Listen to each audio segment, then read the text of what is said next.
मूकं करोति वाचालं पङ्गुं लङ्घयते गिरिं यत्कृपातमहं तेषां सततयुक्तानां भजतां प्रीतिपूर्वकं ददामि बुद्धियोगं तं येन माम् उपयान्ति ते. काही 3-4 किंवा 4-5 दिवसापूर्वी मिनलताईंनी एक बुद्धी आणि बुद्धीचं वर्धन कसं करायचं या संदर्भात प्रश्न केला होता. तर विषय मोठा असल्यामुळे असा विचार केला की आपल्या या सत्संगाच्या वेळी त्याचं उत्तर देऊ.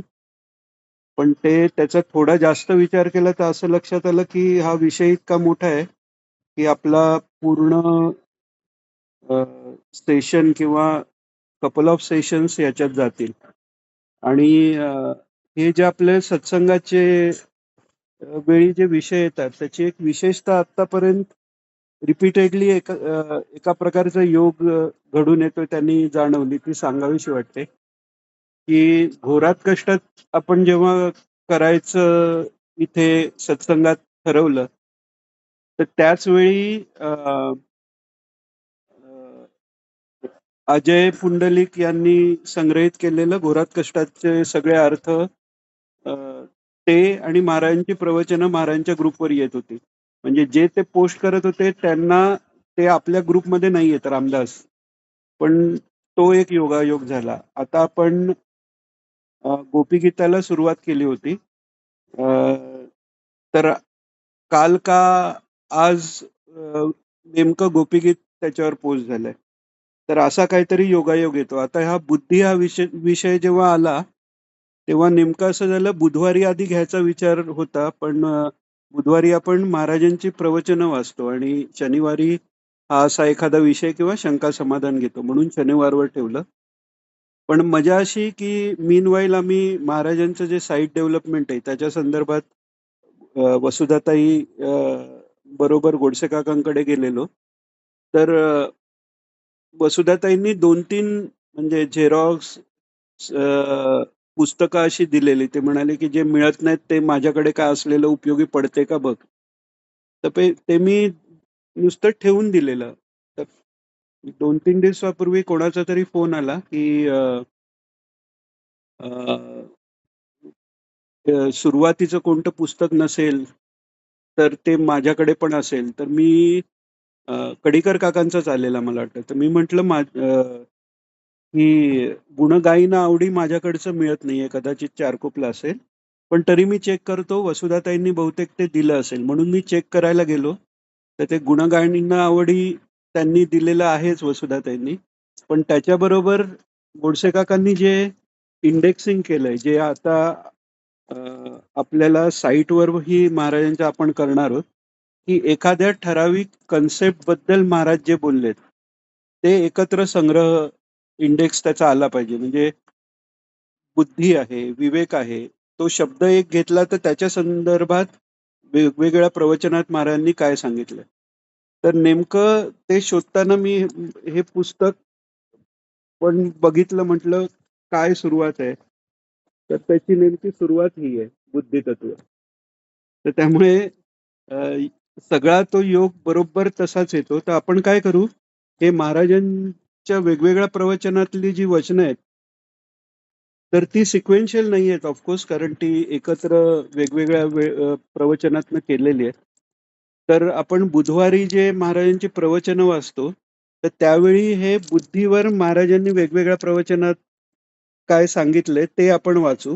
म्हणजे आजचा जो विषय आहे त्याला कंटिन्युएशन बुधवारचा विषय होईल आणि पुढच्या शनिवारच्या वेळी होपफुली आपला हा विषय बऱ्यापैकी कव्हर होईल. बऱ्यापैकी का म्हणायचं, कारण खूप मोठा विषय आहे. म्हणजे बुद्धी म्हणजे काय आणि बुद्धीचं संवर्धन. तर त्याचे जे वेगवेगळे मार्ग आहेत, समजा बुद्धीनी संवर्धन योग मार्गाने कसं करायचं, तर अख्खं पातंजल योगसूत्र त्याच्यावर आहे. बुद्धियोग, गीता हा पूर्ण बुद्धियोगच आहे. त्यामुळे गीतेचा अभ्यास केला तर त्या अनुषंगाने बुद्धिवर्धन कसं होतं ते कळेल. दासबोध जो आहे तो दासबोधच नाव आहे त्याला. आत्मबोध हेच नाव होतं, ते दासबोध झालं. कारण त्यात जरी सुरुवातीला आपल्याला वाटलं, की व्यवहारात कसं वागावं किंवा अ, मूर्ख लक्षणं दिली आहेत, अमुक दिलंय, तमुक दिलंय. पण ते सगळं दिलंय एवढ्याकरता, की त्याचा तिथपासून कॉन्व्हर्ज होत बुद्धी, शुद्धी आणि आत्मबोधापर्यंत तो दासबोध आपल्याला घेऊन जातो. म्हणजे सांगायची गोष्ट याच्यात मुख्य अशी, की विषय खूप मोठा आहे. तर अ, कुठेही काटछाट करून सांगायला गेलं तर त्याला तेवढासा जस्टिस मिळणार नाही. त्यामुळे आपण फ्लोप्रमाणे जेवढं होईल तेवढं आपण घेऊन हे कंप्लीट झाल्याशिवाय आपण दुसरा विषय घेऊया नको. म्हणजे जरा चांगलं हे होईल आणि नंतर हे रिफर करायला कधीही बरं पडेल, की अ, बुद्धीबद्दल महाराजांनी काय सांगितलंय, तर हे सगळं आपल्याला एका ठिकाणी त्याचा विचार करता येईल. आता अ, थोडंसं हा विषय अ, तात्विक असल्यामुळे अ, बोर होऊ नये याच्यासाठी थोडंसं इंटरॅक्टिव्ह पण आपण ठेवू आणि की ज्यांनी 2 गोष्टी होतील. एकतर ऐकणाऱ्याची इन्व्हॉल्वमेंट ही खूप महत्वाची असते आणि मध्ये एखादा विषय कळण्यात किंवा काय हे झाला, तर असंच पुढे जाण्यात काही म्हणजे तो हेतू पूर्ण साध्य नाही झाला, तर हे घेण्याचा उपयोग काय? तर त्यामुळे आपण थोडंसं जितकं इंटरॅक्टिव्ह ठेवता येईल, तेवढं हे करू. तर विषयाला सुरुवात करण्यापूर्वी काही तुम्हाला दोघांना काही अ, सुचवायचंय का? ह्याच्यात काय-काय तुम्हाला अपेक्षित आहे या बुद्धीबद्दल जे आपण विचार करणार आहोत त्याबाबत?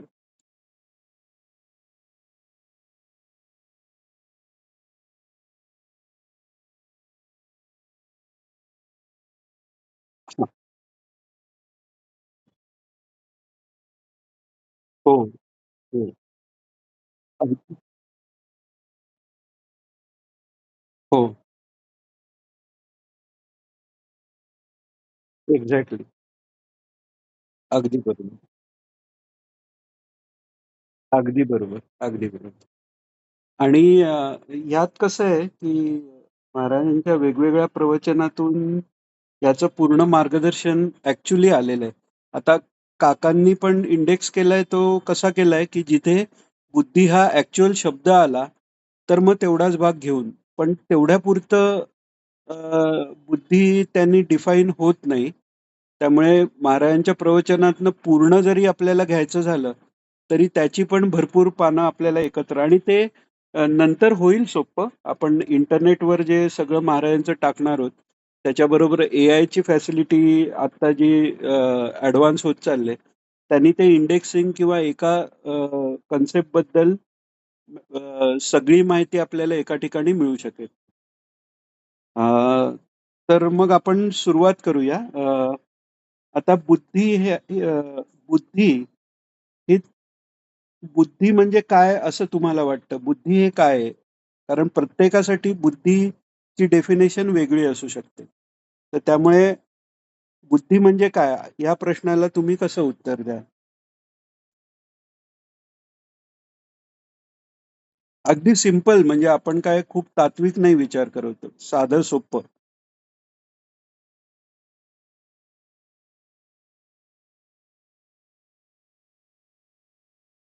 अरे वाह! वाह!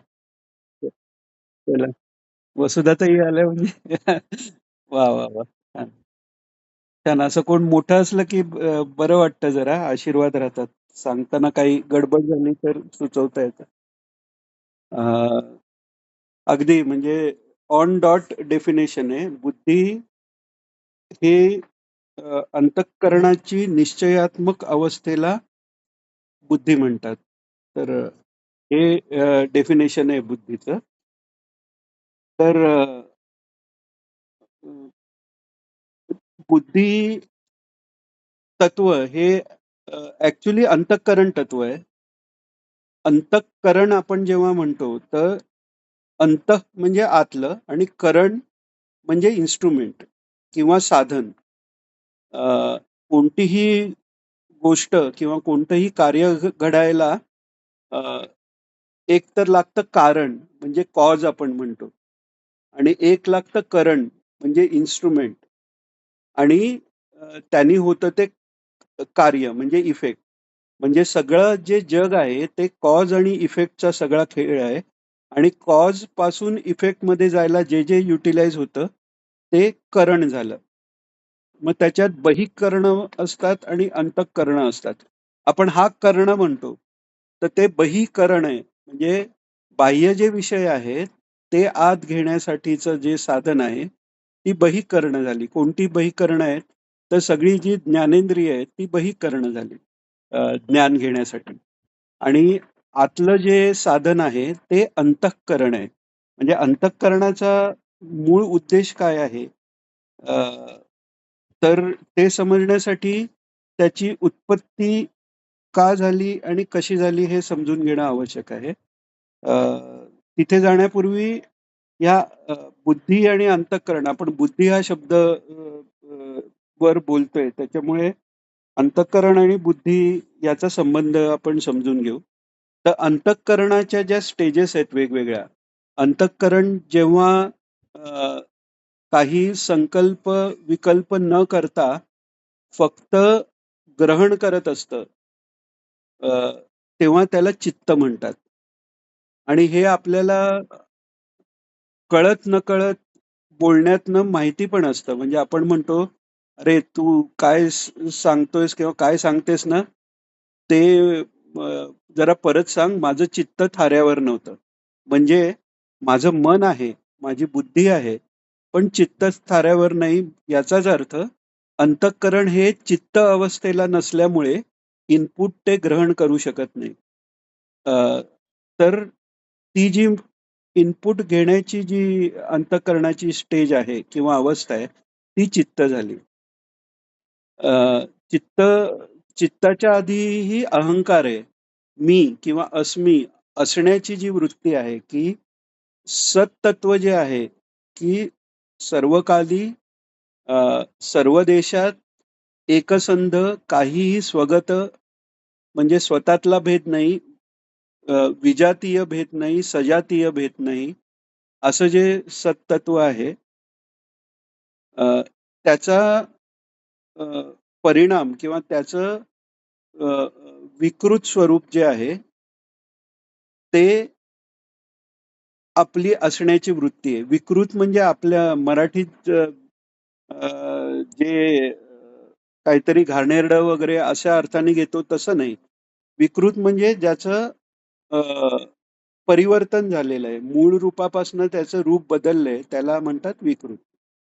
तर पहिल्यांदा तर अंतःकरण तत्व चा पहिला जो आहे तो अहंकार आहे. नंतर चित्त झालं, मन झालं आणि बुद्धी. म्हणजे ही अंतःकरण चतुष्टय म्हणजे अंतःकरणाच्या 4 स्टेजेसच आहेत. तत्वतः पाहिलं तर चित्त, अहंकार, मन, बुद्धी हे एकच तत्व आहे. आता हे तत्व का निर्माण झालं? तर अक्षरशः, शब्दशः का निर्माण झालं, हे डिफाईन करणं खूप कठीण आहे. कारण ते ज्या कारणाने निर्माण झालं, ते कारणच शब्द आदी तन्मात्रा किंवा अ, जे बाह्य विषय आहेत किंवा जी सृष्टी आहे किंवा इव्हन माया आहे, त्याच्याही आधीचं ते असल्यामुळे तसं शब्दात व्यक्त करणं कठीण आहे. पण सोप्या भाषेत सांगायचं झालं तर भगवंताचा एकोहम बहुश्याम हा जो संकल्प आहे, तर तो बहुत्व एक एक मी आहे, तो मी बहु व्हावं असं नाहीये. तो संकल्प असा आहे, की एक असतानाच बहुरूप होऊन त्या एकत्वाचा आनंद घ्यावा, हा संकल्प भगवंताचा आहे.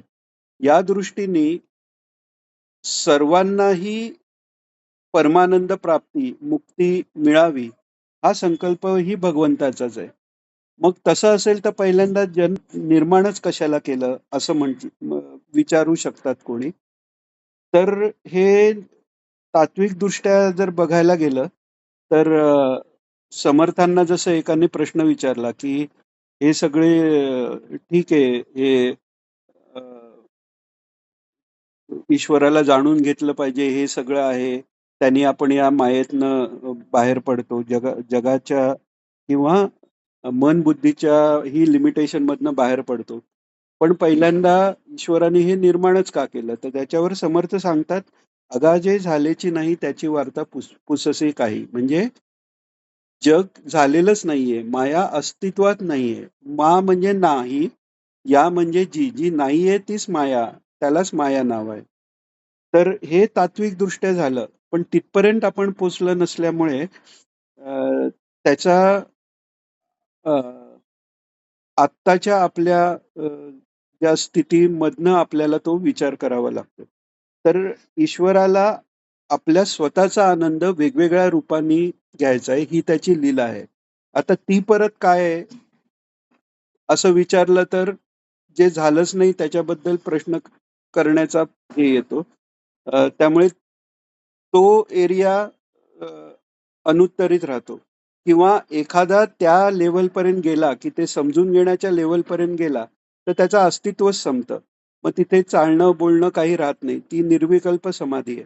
आपण रामकृष्णांच्या चरित्रातही पाहिलं असेल, की किंवा वचनामृतात, की ते एकदा आज्ञाचक्राचा म्हणजे प्रत्येक चक्रातून कुंडलिनी जेव्हा वर जाते, तेव्हा काय काय होतं हे सांगत असतात. आणि आज्ञाचक्राचा भेद झाला की म्हटलं की त्यांची समाधी लागायची. म्हणजे दया आहे, कृपा आहे, सांगायची इच्छा आहे, स्वतः अवतारी महात्म्य आहेत, तरी ते सांगता येत नाही कारण ते अनिर्वचनीय आहे. असं म्हणतात महाराजांनी प्रवचनात सांगितलंय, की भगवंताची माया काय आहे हे त्याला स्वतःलाही अ, माहीत नाही. याचा अर्थ ईश्वर अज्ञानी आहे असा अर्थ नाही. माया ही अनिर्वचनीय आहे. तर ती अनिर्वचनीय जी आहे, त्याचं डेफिनेशन करण्यात वेळ घालवण्यापेक्षा आपण त्या मायेतनं पलीकडे जाऊन आत्मानंद कसा प्राप्त करून घ्यावा, इथे आपण फोकस करतो. आणि ते फोकस करणं हाच बुद्धियोग आहे. तर ते बहुश्याम हा संकल्प ते बहुरूप व्हावं म्हणजे पहिल्यांदा बहुबुद्धी हो होण्याची सुरुवात तिथे झाली. पण ती होण्याच्या आधी सर्वात पहिल्यांदा तर या संकल्पाने संकल्प जिथे आला तिथे मायेचं कार्य सुरू झालं. म्हणजे माया निर्माण झाली असा एक विधी फक्त नोशनल म्हणावं लागतं. कारण पुन्हा हा सगळा भास असल्यामुळे ते अमुक निर्माण झालं असं म्हणता येत नाही. तर तो मायेचा आभास जो आहे तो त्या क्षणी निर्माण झाला. तर ती मूळ माया, मूळ प्रकृती जी आहे ती विद्यारूप, ज्ञानरूप आहे आणि तिच्यात पहिल्यांदा तो अहम म्हणजे अंतःकरण तत्व निर्माण झालं. तो जो मूळ अहंकार आहे त्यातनंच ब्रह्मदेवाची उत्पत्ती आहे. ब्रह्मदेवाचा जन्म हा त्या अहम स्फुरणातनं झालेला आहे. अ, भगवंताच्या बिंबीतनं तो अहमचा जो स्फुरण आहे, त्यातनं त्या कमलातनं ते ब्रह्मदेव निर्माण झाले आणि मग त्यांना ते तप ऐकू आलं आणि त्यांनी तप केलं. हा सगळा भागवतात भाग आलेला आहे. पण मुख्य तो अहंकार आला. अहंकार जो शुद्ध सात्विक अहंकार आहे,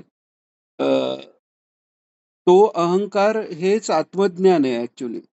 म्हणजे कसं, की अहम ब्रह्मास्मी. आता आपण ते पुढच्या ह्याच्यात हे डिटेलमध्ये थोडंसं पाहू. बुद्धीच्या लेव्हल कशा वर जातात ते. ज्ञानेश्वर आणि दत्त संप्रदायामध्ये महाराजांनी ते अ, खूप छान प्रकारे एक्सप्लेन केलेलं आहे.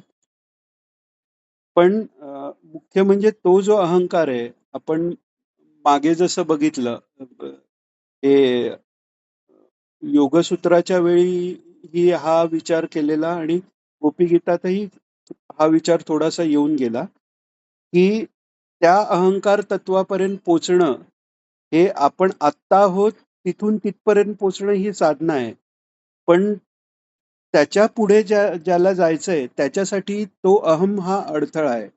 म्हणजे योगसूत्रातही अस्मिता ही समाधी भूमिके पर्यंत जातानाची येणारी अतिउच्च स्टेज म्हणून पण सांगितलेलं आहे आणि अस्मिता हे विघ्न म्हणून पण सांगितलेलं आहे.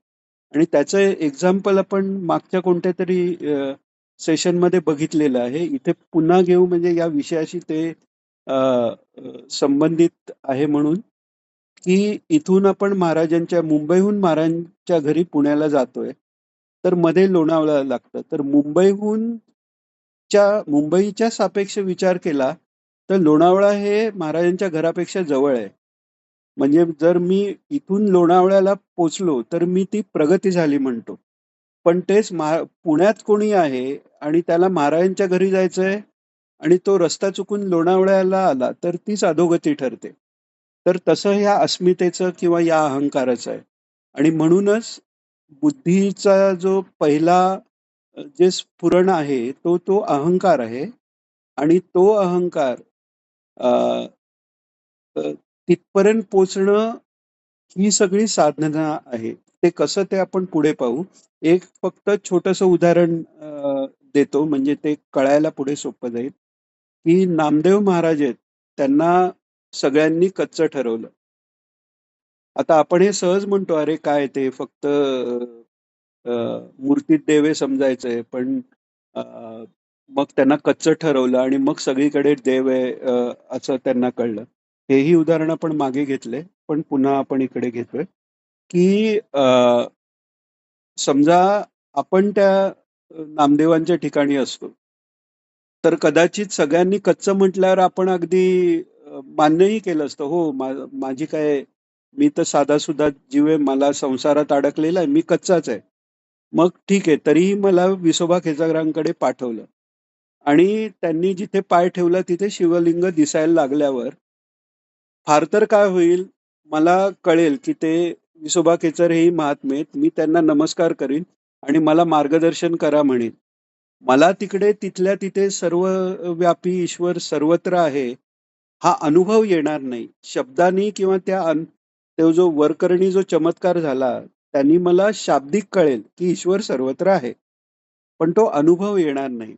तर त्यामुळे नामदेवांचा जो अहंकार आहे, तो ह्या लेव्हलचा अहंकार आहे. शुद्ध भक्तीचा अहंकार आहे, की मी ईश्वराचा आहे, ईश्वर माझा आहे, ईश्वर माझ्याशी बोलतो आणि तो फक्त या रावळात इकडे उभा आहे.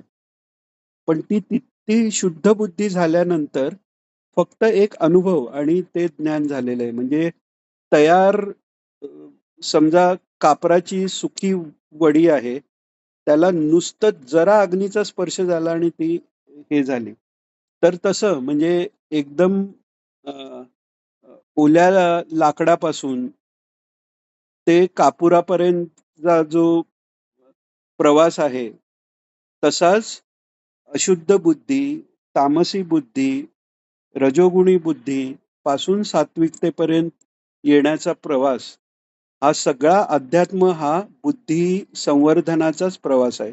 त्यामुळे सुरुवातीला म्हटलं, की हा विषय खूपच मोठा आहे. पण आपण निदान 2 ते 3 सेशनमध्ये हा थोडासा सुटसुटीत बसवण्याचा प्रयत्न करू. तर तो जो अहंकार निर्माण झाला, तिथे फक्त असण्याची वृत्ती आहे, जी ज्ञानप्राप्तीवर झाल्यावर ज्ञानमार्गाने जे जातात त्यांची होते, की अहम ब्रह्मास्मी.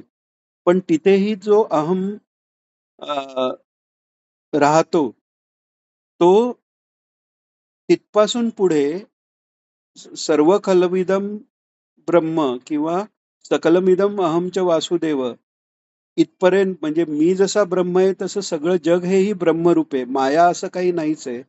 इथपर्यंत आणि त्याच्याही पुढे मी गेला, जग गेला आणि फक्त वासुदेव राहिला. वासुदेवच सर्वम. ही फार दुर्लभ स्थिती आहे. ती पराभक्ताला मिळते. वासुदेवच सर्वम इति समहात्मा सुदुर्लभा म्हणून भगवान सांगतात गीतेतही. मनुष्याणाम सहस्रेषु कश्चित यतती सिद्धये यततामपि सिद्धानाम कश्चित मा वेत्ती तत्वता हे सांगितलेलं आहे. आणि पुढे सांगतात की अ, अ, वासुदेव सर्वम ही बुद्धी होणं हा म्हणजे असा महात्मा मिळणं दुर्लभ आहे. तर तेही आपण ज्ञानेश्वर आणि दत्त संप्रदायाच्या संदर्भाने नंतर घेणार आहोत की स्टेजेस कशा जातात. तर अहंकाराचं हां, हां. सर्वम. हां. तिथे वृत्ती संपल्या. तिथे फक्त वासुदेव झाला. तो वासुदेवच झाला. तिथे जाणीव सगळीच संपली. फक्त वासुदेव राहिला. हां. म्हणून ते म्हणजे एक खूप ते फेव्हरेट माझं ते पद आहे याचं. पांडुरंग कांती दिव्य तेज झळकती, की त्याच्यात पुढे-पुढे पाया पडू गेले जाता पाऊलची न दिसे. पाऊलची न दिसे म्हणजे ते निर्गुण. हां. म्हणजे निर्गुण म्हणून पण पाऊलची न दिसे आणि नमस्कार करायचा तर माझ्यापेक्षा श्रेष्ठ असं काही नाहीये. माझ्यापेक्षा कनिष्ठ असंही नाहीये. माझ्यापेक्षा दुसरं काही नाहीच आहे. त्याच्यात पुढे आलेलं आहे ना, मिठी मारताना दुसरा कोणी नाहीच आहे, तर मिठी कोणाला मारणार? हा तो अनुभव आहे. पण हे संत महात्मे इतक्या ताकदीचे आहेत, ईश्वरावतार ते असल्यामुळे ते त्यावेळीही ती अ, बुद्धी आत्मस्वरूप प्राप्तीनंतरही बुद्धी राखून त्यांनी आपल्याला मार्गदर्शन करू शकतात अशा पदावरनं किंवा मोठ्या महाराजांचं जे पद आहे, की अ, देवभक्तांचे भांडणं पराभक्तीचे ते ठाणं. ते तसे महात्मे परत आत्मानंद किंवा वासुदेव सर्व पर्यंत पोचल्यावरही केवळ ईश्वराच्या संकल्पाने किंवा गुरुतत्वाच्या संकल्पाने ती जी दया आहे, की सर्वेपी सुखीनः सन्तु किंवा किंबहुना सर्व सुखी पूर्ण होऊनी तिन्ही लोकी जे ज्ञानेश्वर महाराज म्हणतात, "जो जे वांछिल तो ते लाव."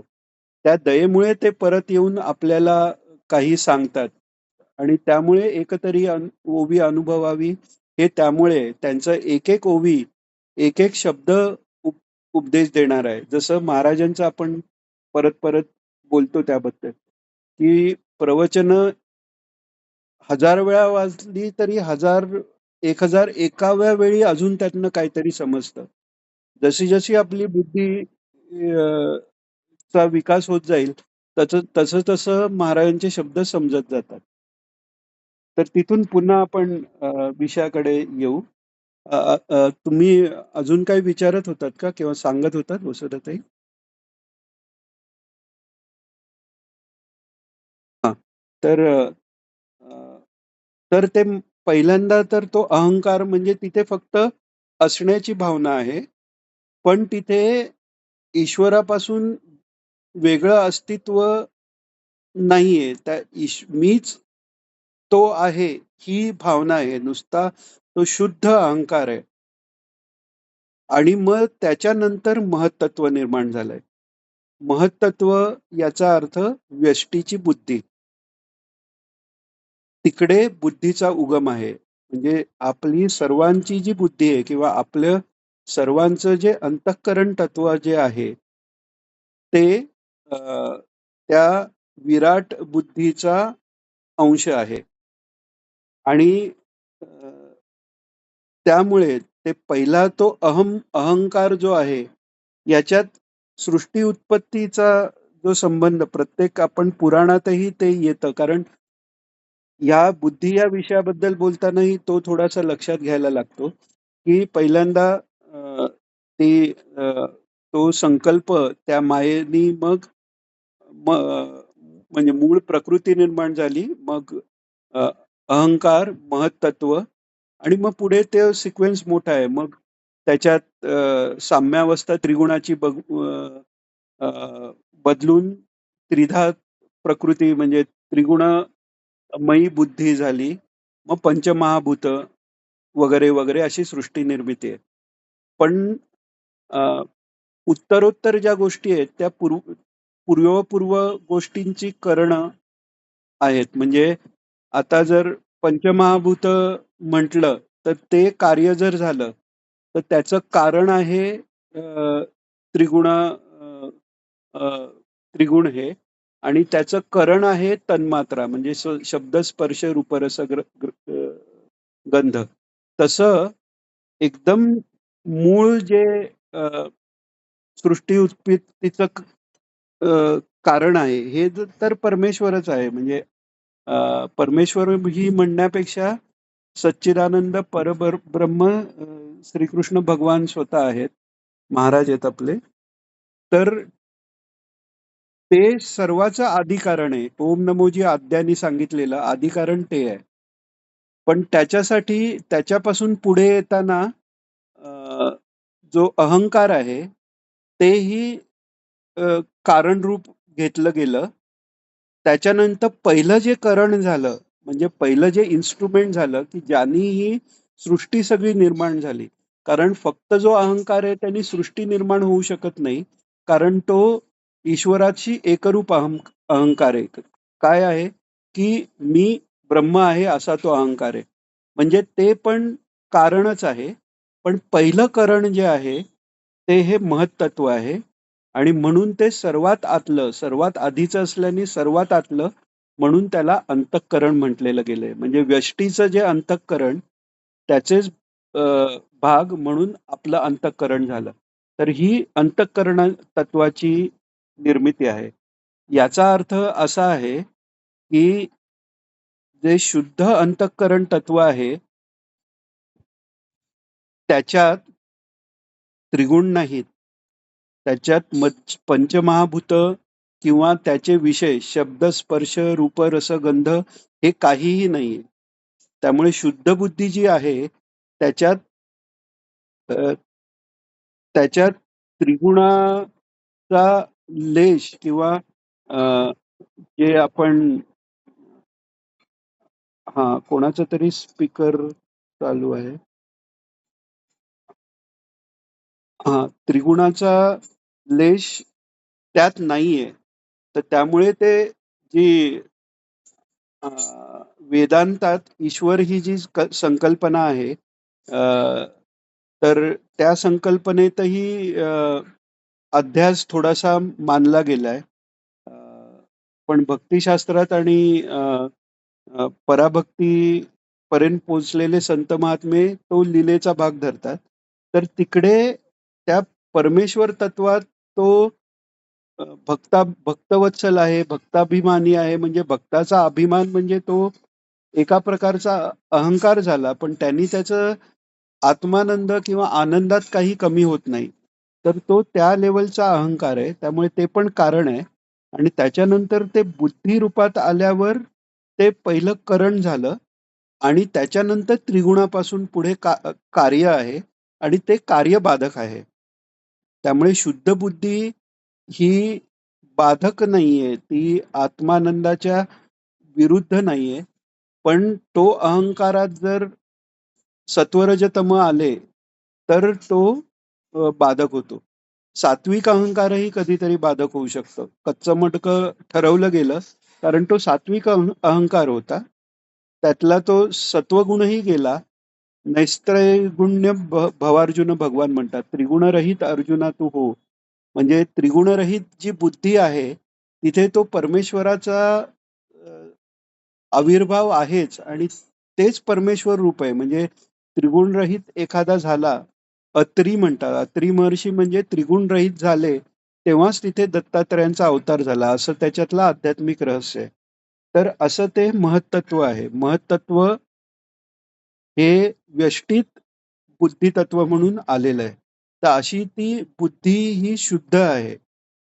आणि त्यामुळेच आपण पाहिलं तर अ, संत जी मागणी करतात अ, किंवा संत जो उपदेश करतात, हे त्या बुद्धी आणि मनाकरताच आहेत.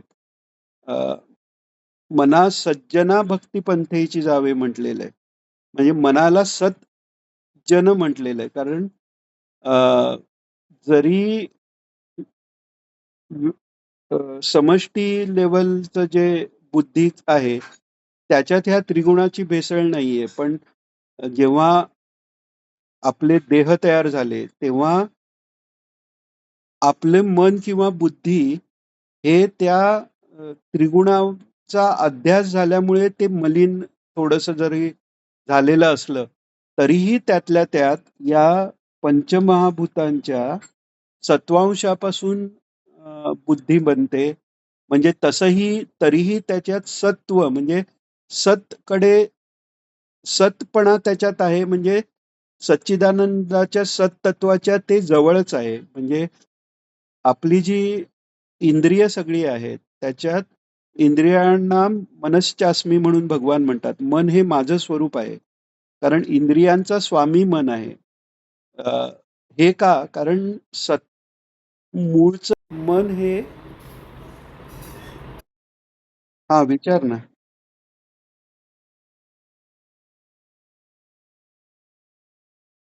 हा.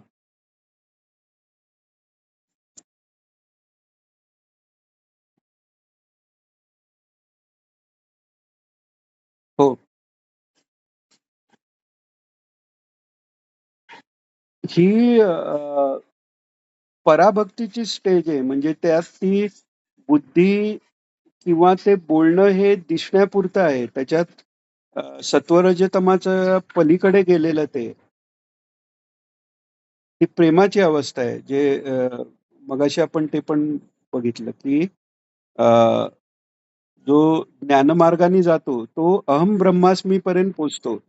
आणि तिथे एक हे माया म्हणजे ही माया अ, असत जरी नसली तरी मिथ्या आहे आणि सत्तत्व त्याच्यापेक्षा वेगळं आहे आणि मी ते सत्तत्व आहे.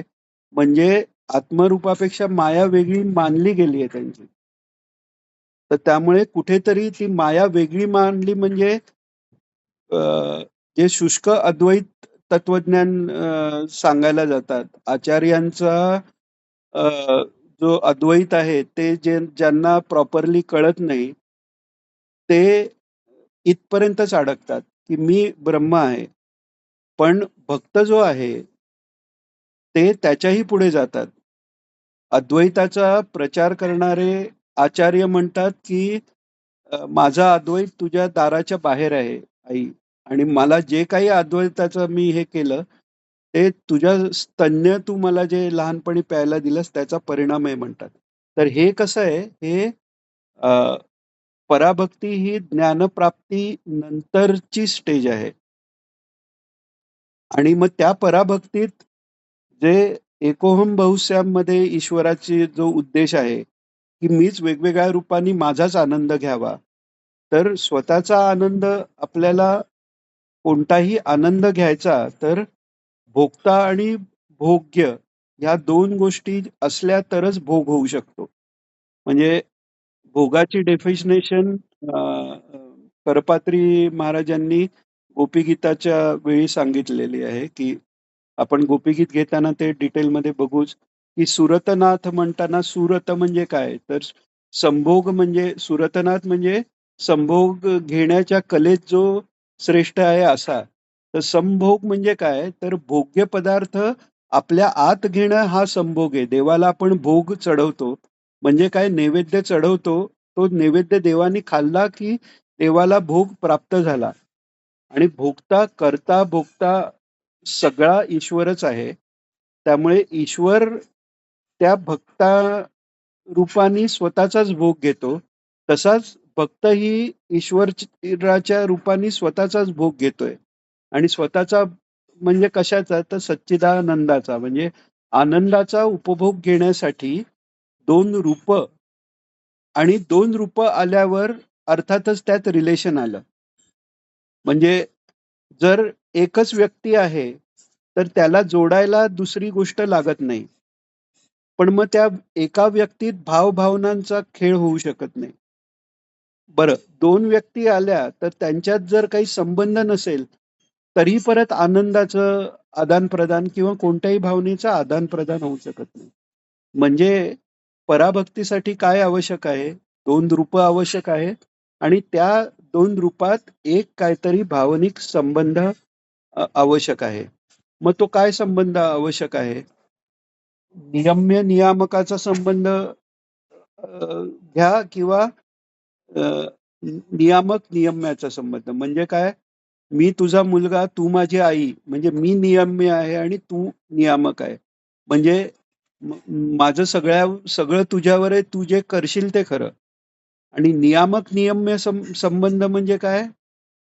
तर मी तुझी आई आहे आणि तू जर वेडेपणा केलास तर मी तुला उखळाला बांधून ठेवीन. हे ईश्वर ईश्वराशी हा संबंध.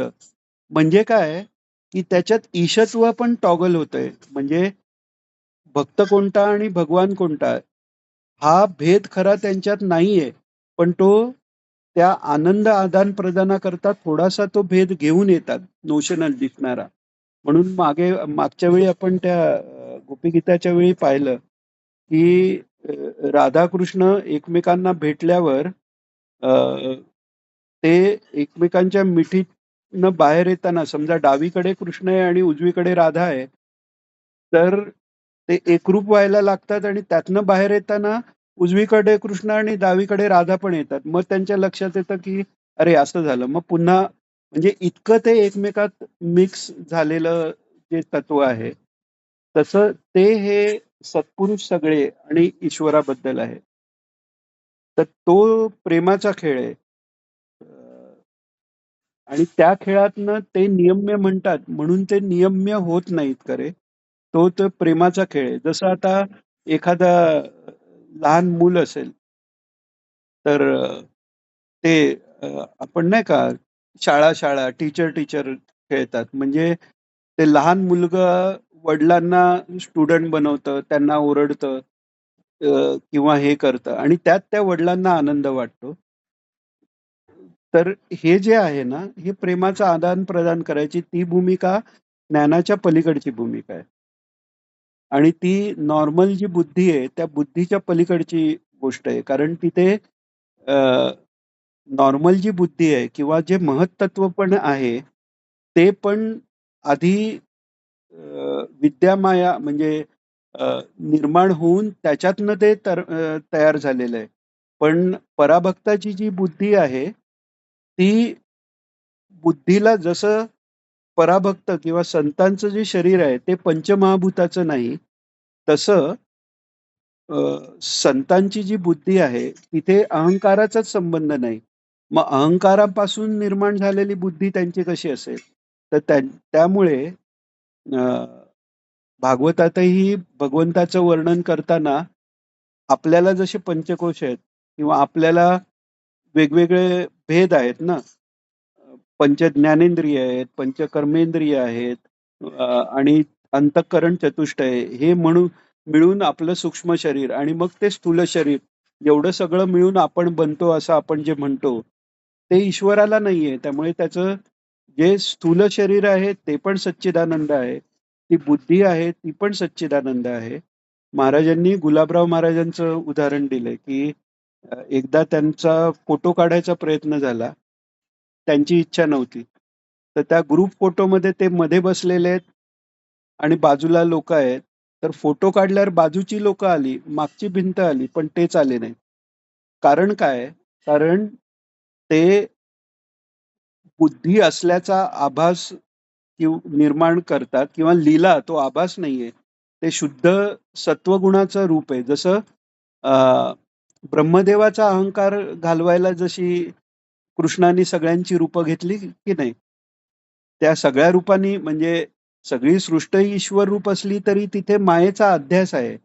पण कृष्णाने जेव्हा ती रूपं घेतली तिथे मायेचा अध्यास नाहीये. पूर्ण सच्चिदानंद घन तत्वच त्या आकाराने तिथे आहे.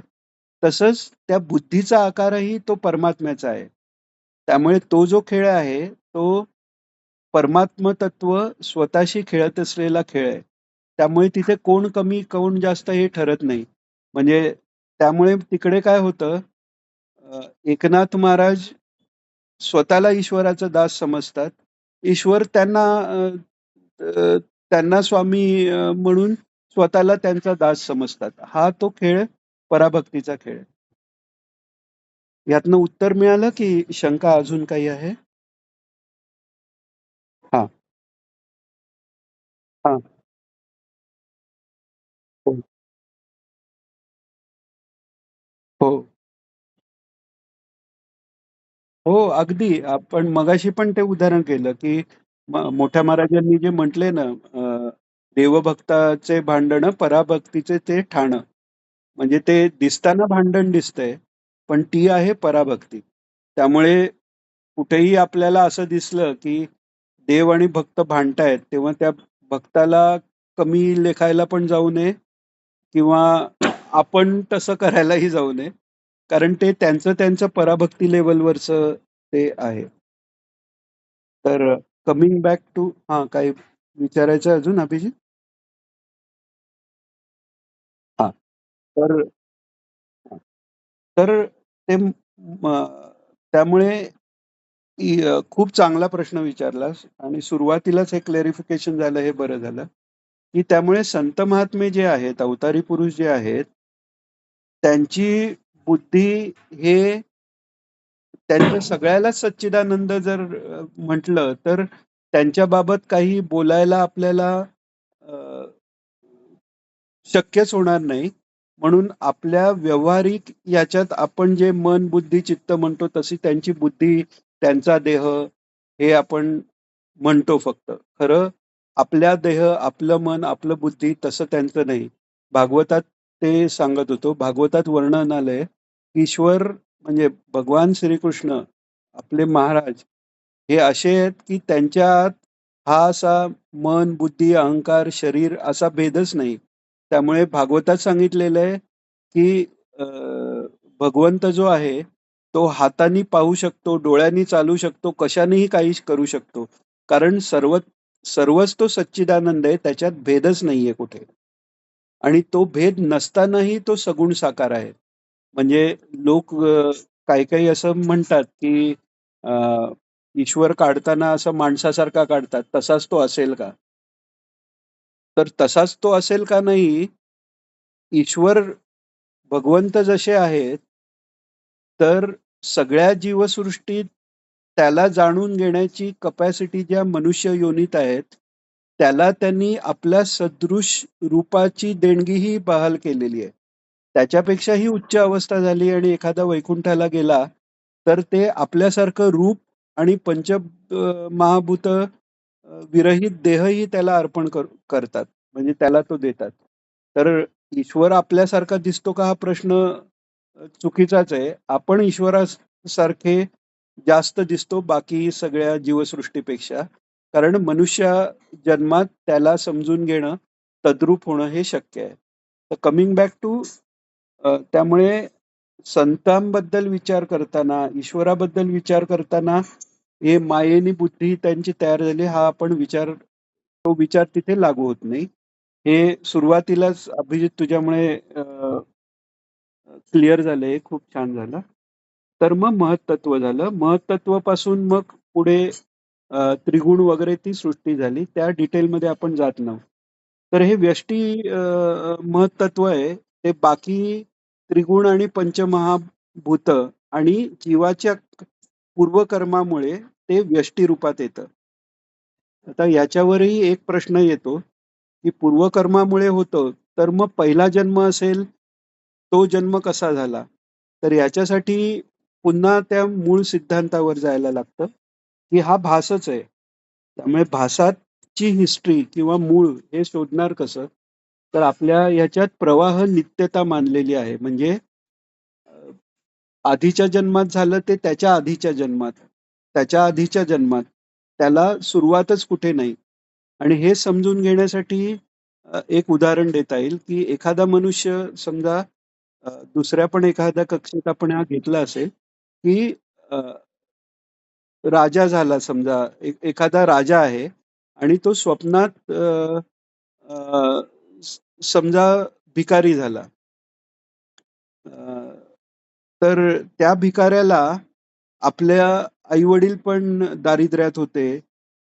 त्यांचे माझे आजोबा पण दारिद्र्यात होते. हा सगळा स्वप्नात त्या स्वप्नाच्या दृष्टीने जो काही व्यवहार असेल आणि बुद्धी असेल ती असते. किंवा एखादा गरीब माणूस असेल, तो स्वप्नात समजा राजा झाला, तर तो समजा कुरु वंशाचा राजा झालाय. तर त्याला सगळी जी कुरु परंपरा आपली वाटते. तसंच हे पण स्वप्न असल्यामुळे पूर्वजन्म, त्याच्या आधीचा जन्म किंवा इव्हन पहिला जन्म हे सगळे भासच आहेत. पण आता एवढं आपल्याला कळतंय, की आपण त्या भासात अडकलेले आहोत. याचं कारण म्हणजे ते शुद्ध जे महत्तत्व आहे, ही बुद्धी आहे, त्याच्यात ही त्रिगुण आणि महाभूत आलेत. तर त्या बुद्धीचं वर्धन म्हणजे या पंचमहाभूत या त्रिगुणापासून वर काय कसं जायचं हा प्रवास, हा सगळा बुद्धीचा प्रवास, हाच बुद्धियोग आहे. आणि त्यांनी आपण तिथपर्यंत जायचं. आता तिथे जायचं कसं, करायचं कसं हे आपण नंतर पाहू. आधी अ, अ, जितकी आपल्याला क्लॅरिटी बुद्धीबद्दल येईल, तर तितकं आपल्याला त्या बुद्धीची शुद्धी कोणत्या-कोणत्या स्टेजेसमध्ये होते, आपली कोणती स्टेज आहे किंवा बुद्धीचे प्रकार कोणते आहेत, आपण कोणत्या प्रकारात जास्त मोडतो, कमी मोडतो, हे लक्षात आलं, तर त्या-त्याप्रमाणे आपल्याला उपाय करता येईल. जसं डायग्नोसिस करतो नाही का आपण, की आजार कोणता आहे हे कळलं, तर डायग्नोसिस होतं आणि मग उपचार होतात. डायरेक्ट उपचार म्हणजे आपण अ, जगातल्या समजा सर्वात मोठ्या केमिस्टकडे गेलो आणि म्हटलं, की बरं व्हायला औषध दे आणि आपणच स्वतःचे डॉक्टर आहोत. तर बरं व्हायला औषध दे म्हटल्यावर तो म्हणणार, "तुम्हाला काय झालंय?" तर त्याच्याकरता आपल्याला काय झालंय, त्याचा आपल्याला आधी विचार करायला लागतो. आपणच डॉक्टर आहोत असं धरून चाला तर. तर तो विचार करून उद्धरेत आत्मा आत्मानम लेव्हलला ते तसं आहे. किंवा मग समर्थ सद्गुरू जे आहेत आपले, त्यांच्या वाङ्मयातनं त्यांनी औषध सांगितलेलं आहे. ते आपल्याला शोधून घ्यायला लागतं. तर तसा आपण आता थोडासा प्रयत्न करतोय, की महाराजांनी जे रिफर केले त्या सगळ्या ग्रंथातनं हा विचार कसा आलाय. म्हणजे ती एकदा क्लॅरिटी आली, की आपण आत्ता कुठे बसतो. कारण अ, अ,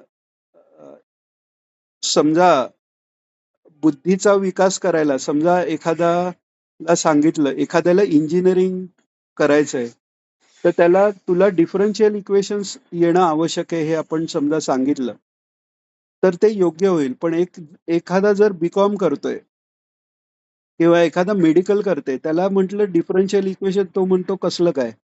आणि त्याची आवश्यकता नसते. तर अ, काका म्यूट करता?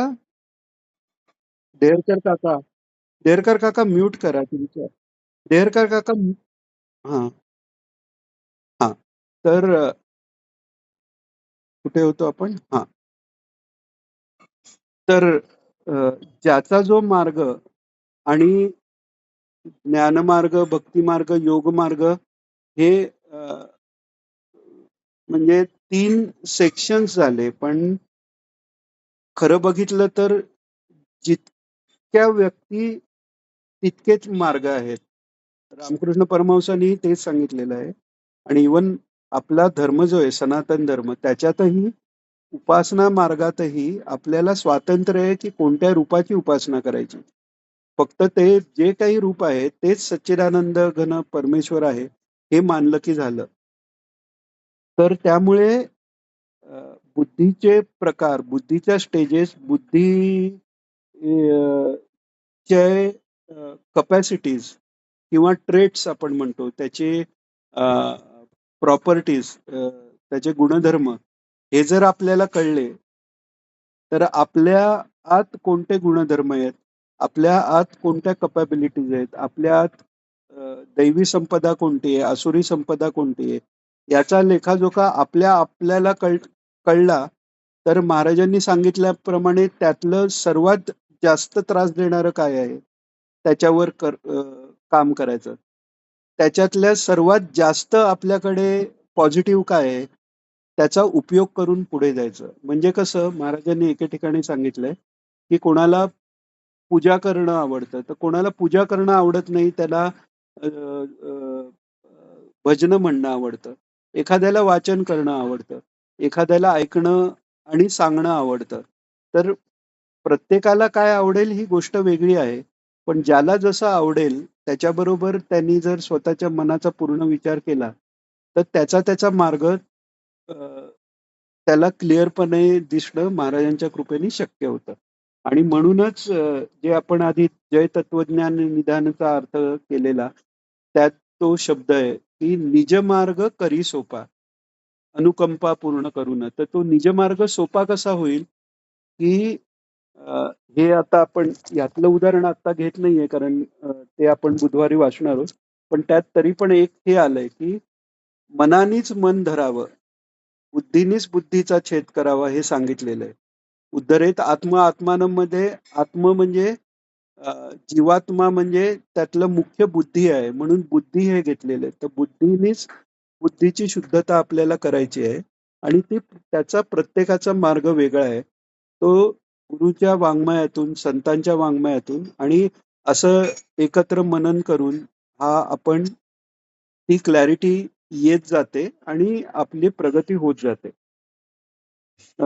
तर ते मार्ग डेफिनेट कसे आहेत हे आपण नंतर पाहू. पहिल्यांदा हे वर्गीकरण कळलं पाहिजे.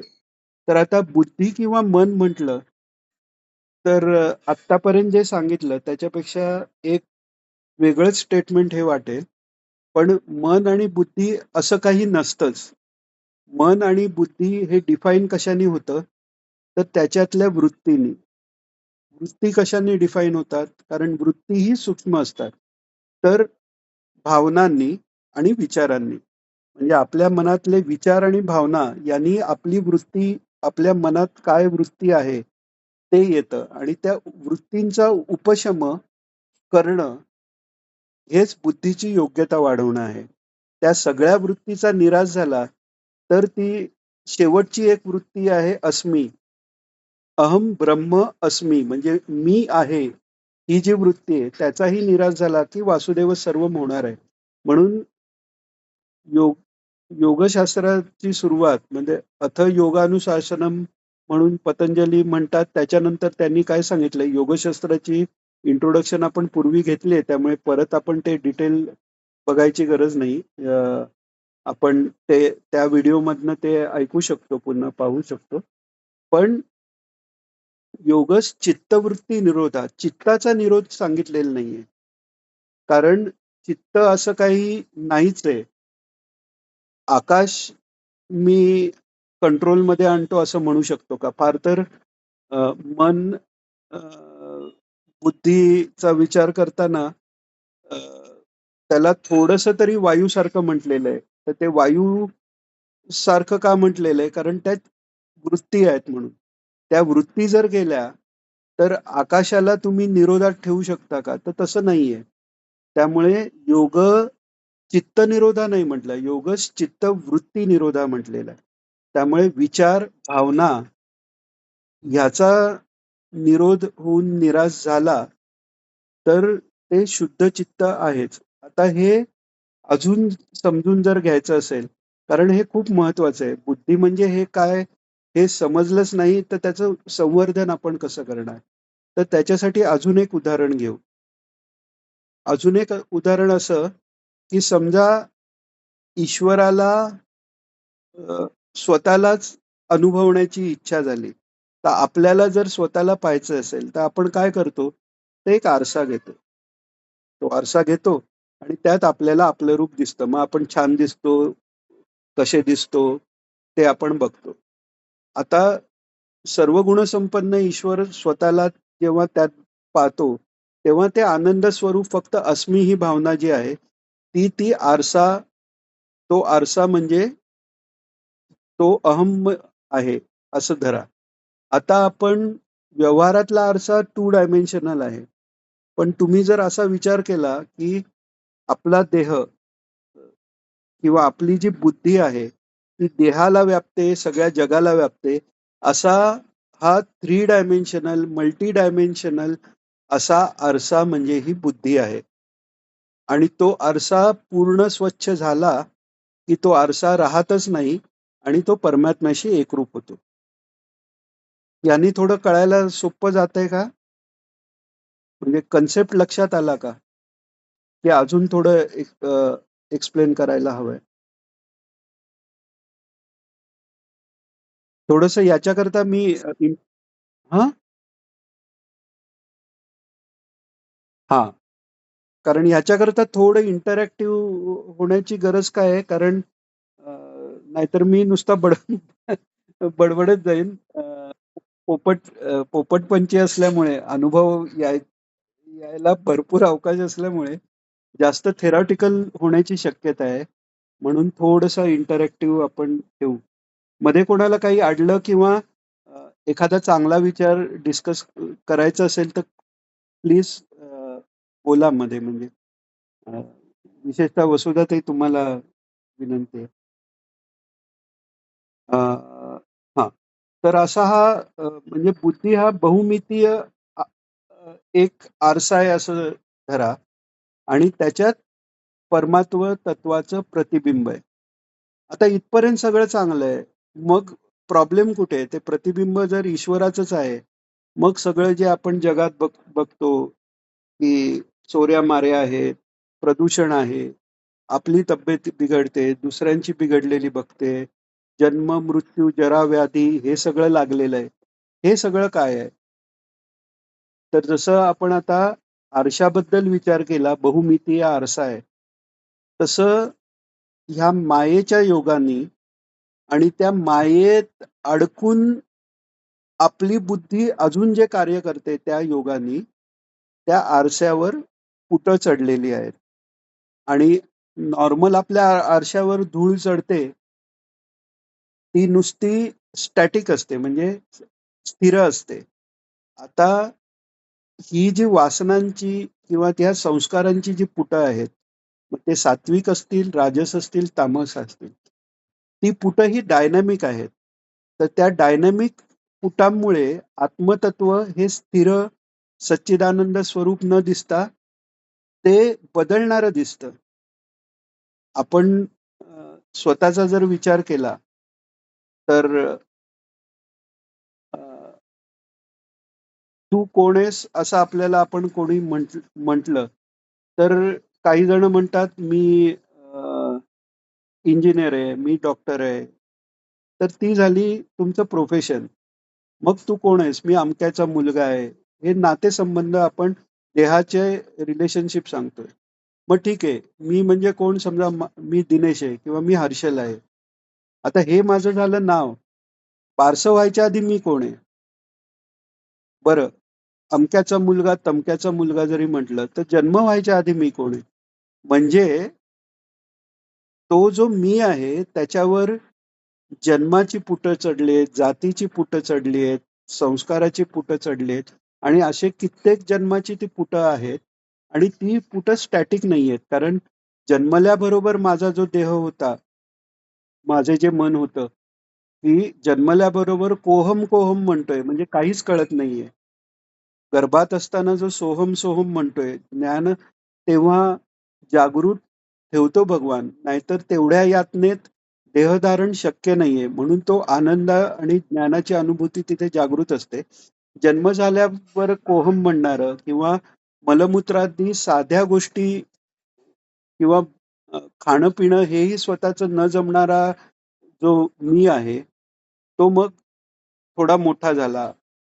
मग त्याला थोडी लबाडी कळायला लागली. खोटं बोलायला शिकायला लागलं. मग अ, त्याच्यानंतर मग थोडा विचार केल्यावर चांगलं काय साठी मग ते खोटं बोलू नये याच्यासाठी पण प्रयत्न करायला सुरुवात झाली. हे सगळ्याची पुटं आहेत. सगळे जे प्रयत्न आहेत, जे म्हणून प्रयत्न आहेत, त्या प्रयत्नाची पुटं आहेत. मग हे जाणार कसं? तर ते आपण नंतर बघू. फक्त ह्या आरशाच्या दृष्टांतात फिट बसेल असा एवढाच एक आपण उपाय बघू. डिटेलमध्ये उपाय आपण नंतर पाहू. तर अ, ही घाणीची जर पुटं आहेत आरशावर, तर समजा किंवा तो आरसा समजा आपण चांदीचा बनलेला आहे. चांदी एकदम लख्ख घासली, पॉलिश केली, तर त्याच्यात आपलं प्रतिबिंब दिसतंय असं आपण धरू. तर त्याच्यावर ही काळी पुटं गेली, तर आपण पितांबरी लावतो. समजा पावडर ती आहे. चांदी साफ करायची पितांबरी समजा असं आहे. तर पावडर लावतो हा झाला सत्वगुण. ते पण पुटच आहे. पण ते काय करतं, रज आणि तमाला बाजूला करतं. आता एखाद्याने असं म्हटलं, की अ, म्हणजे त्या पितांबरीनी रज आणि तम बाजूला होतात ना, म्हणजे घाण बाजूला होते ना, तर मी आरशाला कायम एक पितांबरीचा लेयर लावून ठेवीन, म्हणजे आरसा खराबच होणार नाही. अरे, आरसा खराब होणार नाही म्हणजे तुला त्याचं त्यात स्वतःचं प्रतिबिंब दिसणारच नाही. त्यामुळे सत्वगुणाच्या वृद्धीने रजतम बाजूला केले. ज्ञानाच्या योगाने अज्ञान बाजूला केलं. त्याच्यानंतर ते ज्ञान म्हणजे शब्दरूपी ज्ञानही बाजूला व्हावं लागतं. मग जे खरं ज्ञान म्हणजे अनुभव आहे, तो येतो. तर त्यामुळे शुद्ध सात्विक बुद्धी तयार करून मग नंतर त्या बुद्धीचाही पुढे निराश होतो, जेव्हा ती निष्काम कर्म करायला लागते आणि सत्वगुणाचाही आधार ती सोडून देते. तर ते डिटेलमध्ये आपण नंतर बघू. आता अजून आपली 6-7 मिनिटं आहेत. तर त्याच्यात एखादं वर्गीकरण आपण मला वाटलं त्याच्यापेक्षा थोडा जास्त वेळ लागतोय. अ, अ, तर अंतःकरण तत्वाचे भेद आपण किंवा बुद्धी तत्वाचे भेद भेद आपण पाहत होतो. तर एक भेद आपण पाहिला, की अवस्थेनुसार अ, ते मी आहे किंवा मीपणाची भावना यांनी अहंकार ही स्टेज झाली. जेव्हा बाहेरचे संस्कार घेतो तेव्हा चित्त झालं. त्याच्यानंतर एनालिसिस करतो ते मन झालं. आपण जनरली इंग्लिश किंवा मराठीत मन किंवा व्यवहारात मन म्हणजे भावना आणि बुद्धी म्हणजे लॉजिक म्हणतो, तर तसं नाहीये. जोपर्यंत लॉजिक लावून आपण एनालिसिस करतोय तेव्हाही ते मन झालं आणि निर्णयाप्रत येते तेव्हा ती बुद्धी झाली. मगाशी जे वसुधाताईंनी अ, एकदम ऑन डॉट जे डेफिनेशन दिलं ते. तर हे अवस्थाभेदाप्रमाणे बुद्धितत्वाचं हे झालं. तर ह्याच्यात आता हे का आपण सांगितलं, की आपण मनाच्या अवस्थेत जास्त राहतो का बुद्धीच्या अवस्थेत जास्त राहतो? अहम आपण अहंकार या भूमिकेत जास्त राहतो का चित्त भूमिकेत जास्त राहतो? याचा अभ्यास झाला पाहिजे आणि जास्तीत जास्त बुद्धीच्या अवस्थेत जाण्याचा प्रयत्न केला पाहिजे. गीतेचा उपदेश महाराजांनी पण प्रवचनात सांगितले, की मनाच्या अवस्थेतनं बुद्धीच्या अवस्थेत जायला आणि बुद्धीच्या अवस्थेतहूनही अ, बुद्धी म्हणजे करणं, नंतर निष्काम कर्म करणं आणि त्याच्याही पुढे कर्मत्याग हे निष्काम कर्म किंवा संन्यासाच्याही वर इतका तो बुद्धियोग भगवंतांनी पहिल्यापासून शेवटपर्यंत गीतेत सांगितलेला आहे. म्हणजे खरं तर बुद्धी हा विषय जर बोलायचा झाला, तर पूर्ण गीतेचा अभ्यास करावा. आता आपण या इथे अगदी गीतेचा नाही, पण काही श्लोक पुढच्या वेळी आपण घेऊ. तसंच मनात बुद्धीत ज्या वृत्ती आहे, त्याप्रमाणे त्या बुद्धीची लेव्हल ठरते. तर सूत्राच्या इंट्रोडक्शनमध्ये आपण बघितल्याप्रमाणे वृत्तीभेदानी बुद्धीचे किंवा चित्ताचे प्रकार वेगवेगळे होतात. मूढ, क्षिप्त, विक्षिप्त, एकाग्र आणि निरुद्ध. ते काय आहे आपण योगसूत्रात पाहिलेलं आहे. आपण रिपीट करत नाहीये. निरुद्ध अवस्था ही समाधी अवस्था आहे. मूढ अवस्था ही तमोगुणी आहे. क्षिप्तमध्ये रज आला, विक्षिप्तमध्ये रज आणि थोडासा सत्व आला, एकाग्रमध्ये सत्वाचा उत्कर्ष झाला आणि निरुद्धमध्ये सत्वही गेलं आणि समाधी अवस्था प्राप्त झाली. तर हे 5 योगशास्त्राप्रमाणेचे हे झाले. तर तिकडेही आपण मूढ अवस्थेत आहोत, का क्षिप्त अवस्थेत आहोत, का एकाग्र अवस्थेत आहोत, हे ऑब्झर्व्ह करायला पाहिजे. आणि आपण जास्तीत जास्त एकाग्र अवस्थेपर्यंत मध्ये कसं राहू, हा अभ्यास करायचा आणि एकाग्रपासून निरुद्धपणे जाण्यासाठी जी शुद्धी आहे, त्याच्यासाठी उपासना मार्ग, कर्म मार्ग हा सगळा आहे. त्याच्यानंतर गुणभेदाप्रमाणे बुद्धीचे प्रकार आहेत. ते थोडेसे मगाशी आपण बघितलं, की सात्विक आहे, राजस आहे, तामस आहे. आणि त्याप्रमाणे अ, आपल्या बुद्धी सात्विक कशी आहे, सात्विक आहे की नाही, हे कसं ओळखायचं? तर गीतेत 16व्या अध्यायात सांगितलंय ते दैवी संपदा. ते दैवी संपदाचा उत्कर्ष आपल्या मनात किती होतोय आणि तो दिवसेंदिवस वाढतोय की नाही, हे आपली बुद्धी दिवसेंदिवस सात्विक होते की नाही, याचं लक्षण आहे. आणि ते कसं करायचं अर्थातच आपण नंतर पाहणार आहोत. त्याच्यानंतर अ, अ, अवस्थाभेद एक तर आपण मगाशी अंतःकरण तत्वाचे अवस्था, चित्त वगैरे ह्या बघितल्या. दुसरं उत्कर्ष जो बुद्धीचा आहे, त्याप्रमाणेही बुद्धीचे प्रकार येतात आणि त्याला वेगवेगळी नावं आहेत. म्हणजे आपण बुद्धिमान म्हणतो. म्हणजे हा जो सगळा मायेचा पसारा आहे, मटेरियलिस्टिक वर्ल्ड आपण ज्याला म्हणतो, तर त्याच्यात उत्कर्ष म्हणजे प्रेय जे आहे, श्रेयकडे लक्ष नाही, पण प्रेय जे आहे, प्रिय जे आहे, ते मिळवाय करता तल्लख बुद्धी आहे. आपण व्यवहारात बघतो, हा खूप बुद्धिमान आहे. आपण हर्षद मेहताचं एक उदाहरण, की शेअर बाजाराचं एवढं मॅनिप्युलेशन त्यांनी केलं, किंवा इव्हन चांगलीही उदाहरणं आहेत, की अ, अ, वेगवेगळे शोध लावणारे शास्त्रज्ञ आहेत. तर हे सगळं बुद्धिमान असण्याचं लक्षण आहे. पण ही सगळी जी बुद्धी आहे, ती बुद्धी व्यवहारातलं ज्ञान मिळवण्याला योग्य झाली, तोपर्यंत ती फक्त बुद्धी आहे. ती त्याच्या वर जेव्हा जाते, तेव्हा ती होते मेधा. मेधा ह्याचा अर्थ असा आहे, की ग्रहण करणं आणि धारण करणं. ग्रहण करणं हे बुद्धीच्या चित्त अवस्थेचं लक्षण आहे आणि धारणा करणं हे त्या चित्तात त्याची ग्रहण करणं हे बुद्धी अवस्थेचं, मन आणि बुद्धी अवस्थेचं लक्षण आहे आणि ते टिकवून ठेवणं ही धारणा हे चित्त. तर परमात्म तत्वाचा विचार ग्रहण करणं आणि ते धारण करणं शाब्दिकरित्या म्हणजे अनुभव जरी नसला, तरी ज्याला परोक्ष ज्ञान म्हणतात, ते होण्याची कपॅसिटी जर आली, तर ती मेधा आहे. म्हणजे ज्ञानाचा उपदेश किंवा ज्ञानाचा अभ्यासाचा अधिकारी कोण होतो, अ, हे महाराजांनी वेळोवेळी सांगितलेलं आहे, की साधन चतुष्टय संपत्ती ज्याला मिळाली, तो ज्ञानाचा अधिकारी होतो.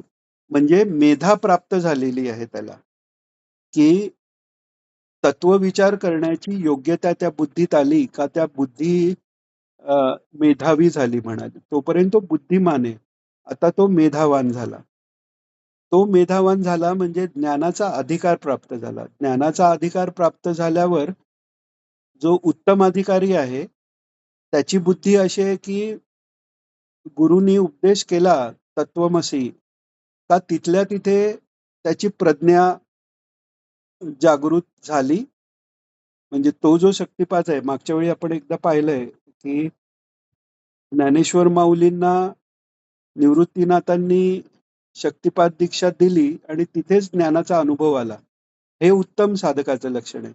मध्यम साधकाचं लक्षण असं आहे, की त्याला नुसते सिद्धांत सांगितले, की त्याचं समाधान झालं. आणि जो अधिकारी आहे, तो अधम अधिकारी म्हणजे साधन चतुष्टय संपत्ती मिळवलेला अधिकारीच आहे. तो अधम म्हणजे आपण म्हणतो तसा अधम नाही. तीही खूप वरची भूमिका आहे. पण त्याला पुन्हा पुन्हा विचारांनी, सगळ्यांनी मिळून विचार करण्यानी, आपण ऐकण्यानी, दुसऱ्याला सांगण्यानी, परत परत विचार करण्याने, अभ्यासाने, थोडक्यात म्हणजे अभ्यासाने आणि वैराग्याच्या अभ्यासाने ते प्राप्त होऊ शकतं. तर ती जी आहे, जेव्हा त्या बुद्धीत आत्मानंद प्रकट होतो, तेव्हा त्या बुद्धीला प्रज्ञा असं म्हणतात. त्यामुळे बुद्धी बुद्धी विकसित झाली, की ती मेधा झाली आणि त्याच्यात ब्रह्मतत्वाचा प्रकाश व्हायला लागल्यावर ती प्रज्ञा झाली. त्याचेही प्रकार आहेत, पण ते खूप सूक्ष्म विषय आहेत. तिथपर्यंत आपण नको जाऊया. तर हे गुणभेद पर्यंत आणि अधिकार भेदापर्यंत आणि स्तरभेदापर्यंत आलो, बुद्धिभेद प्रज्ञा. आता ह्याचा पंचकोशाशी जे मागे आपण बघितलं, किंवा अ, शक्तिपातात आपण 7 चक्र म्हणतो. ती जी प्रगती कुंडलिनीची आहे, त्याचा आणि बुद्धीचा काय संबंध आहे? ओंकाराच्या 3.5 मात्राचा आणि या 7 चक्रांचा आणि बुद्धीच्या ज्ञानाच्या 7 लेव्हलचा काय संबंध आहे? किंवा जागृत, स्वप्न, सुषुप्ती आणि तुर्या याचा या 7 ज्ञानाच्या भूमिकेशी बुद्धीच्या 7 स्तरांशी काय संबंध आहे? हे आपण पुढच्या वेळी पाहू. आणि त्याच्यानंतर मग हे सगळे स्तर कळले, तर आपण जिथे आहोत तिथून पुढे जायला काय उपाय आहेत, हे आपण त्याच्यानंतर पाहू. अ, आता एखाद मिनिट राहिलं असेल तर कोणाला काही प्रश्न असेल, आणि जर प्रश्न असेल तर वाटलं तर 4-5 मिनिटाकरता आपण परत जॉईन होऊ. कोणाला आहे प्रश्न?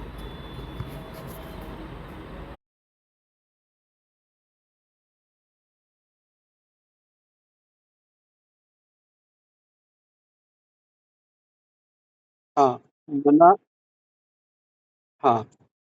मनातनं बुद्धी तयार होत नाही. अ, ह्या त्या अंतःकरणाच्या वेगवेगळ्या अवस्था आहेत. म्हणजे अ, समजा आपण असं म्हटलं, की एक अ, एक माणूस उभा आहे, तोच माणूस बसलेला आहे, तोच माणूस झोपलेला आहे किंवा तोच माणूस धावतोय. तर माणूस एकच आहे, पण त्याच्या ॲक्शन्स प्रमाणे आपण त्याला विशेषणं लावतो. तसं अंतःकरण तत्त्वची स्टेट काय आहे, त्याप्रमाणे त्याला नावं आहेत. जेव्हा संकल्प विकल्परहित नुसतं ते घेत आहे, ते इम्प्रिंट होतं, ते चित्त झालं.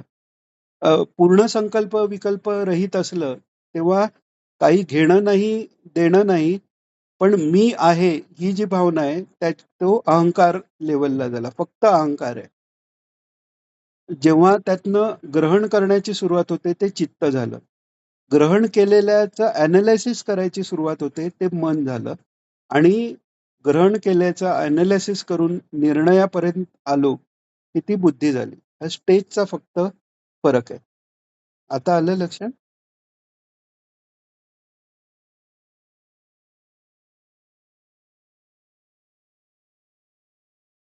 हां, हां. हो, बरोबर. हो, हो. आणि तेच आहे. यूज युअर ब्रेन म्हणजे आपले आता बऱ्याच गोष्टीमध्ये मॅनेजमेंट स्टडी हा अध्यात्माच्या जवळ जातो. पण तरीही तो डेव्हलप होताना बहिर्मुख वृत्तीतनं डेव्हलप झाल्या असल्यामुळे या फिजिकल गोष्टींना ते जास्त महत्त्व दिलं जातं. कारण यूज युअर ब्रेन आपण म्हणतो. पण भरत राजाचं उदाहरण दिलं, तर तो हरणाच्या जन्मात गेला तरी त्याचं ज्ञान कायम आहे.